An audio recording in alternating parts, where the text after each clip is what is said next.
Pourquoi la médiumnité fait-elle peur encore à beaucoup de personnes? Quand je mets des posts ou quand j'écris et que je parle de mes capacités médiumniques, de guérison et de tout ce que je fais en consultation, ça peut arriver, c'est très rare, mais d'avoir des personnes qui s'énervent, des personnes qui vont vous insulter, qui vont vous dire que c'est du grand n'importe quoi, etc.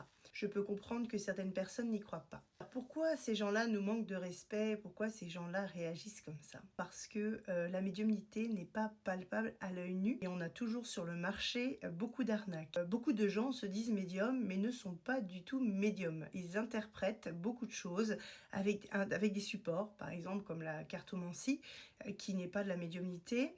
La cartomancie est un support, alors que la médiumnité, les amis, quelqu'un qui est médium n'a pas besoin de support.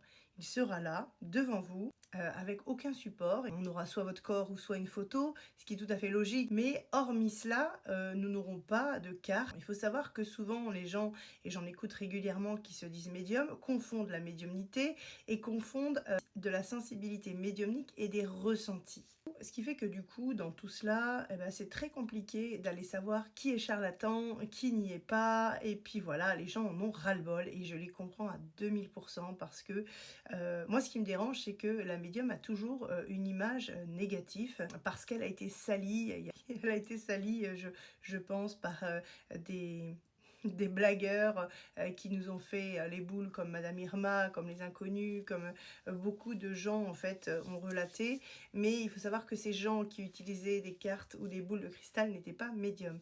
Il faut vraiment faire la différence, les gens, entre des gens qui utilisent des supports, que ce soit des pendules, des ressentis, etc. Quand on est médium, on n'a rien à faire, on est un canal.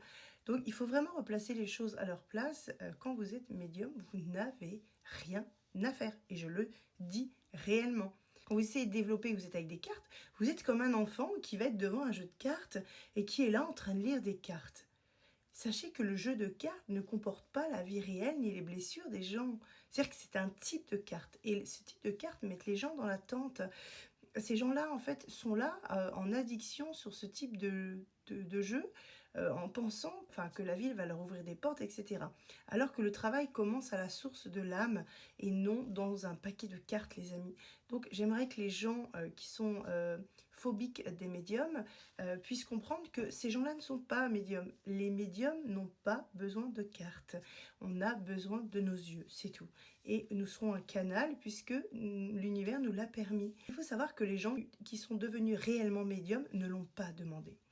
Et ça, vous pouvez prendre plusieurs grands médiums comme Patricia Daré, Anne Tufigo, moi, je me mettrai à la même hauteur que ces médiums, parce que ma médiumnité est vraiment très puissante. Donc il faut vraiment vous dire que on ne peut pas développer sa médiumnité et devenir médium comme ça en tirant un jeu de cartes. Ça, c'est impossible. La médiumnité, je dirais que c'est dans l'âme et que c'est un plan qui est prévu à un certain moment de notre vie quand l'univers l'a décidé. Donc vous pourrez rigoler des gens et critiquer les médiums, mais nos capacités sont réelles, elles existent réellement.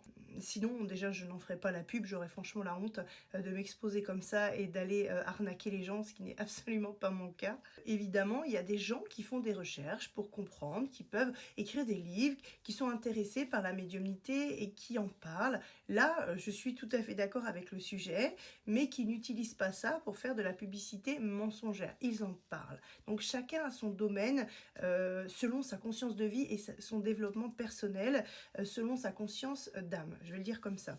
Mais par contre, les gens qui se disent médium avec support, non les amis, franchement, remettez-vous à la page, vous n'êtes pas médium. Quelqu'un qui a confiance en ses sens, quelqu'un qui sait qui il est, quelqu'un qui a travaillé sur soi pour pouvoir développer cette médiumnité, n'a pas besoin de support. Mais à quoi sert un support? Rien du tout. C'est-à-dire qu'en plus, ce sont des cartes types, c'est abominable.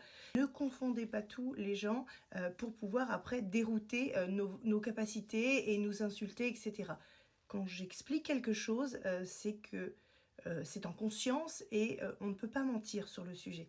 Voilà, mes capacités sont là, elles sont très puissantes, elles apportent énormément au monde. Ma clairvoyance, elle est assez dingue. Je travaille sur les plans très hauts avec les défunts. Je parle avec eux. Je travaille aussi sur les plans des âmes sur Terre. Donc je parle avec les âmes. Il faut savoir aussi que J'ai écrit un livre l'année dernière qui est sorti sur Amazon, L'écho des âmes, qui est extrêmement beau, qui est très bien noté et qui va vous parler voilà, de ce que je vis réellement.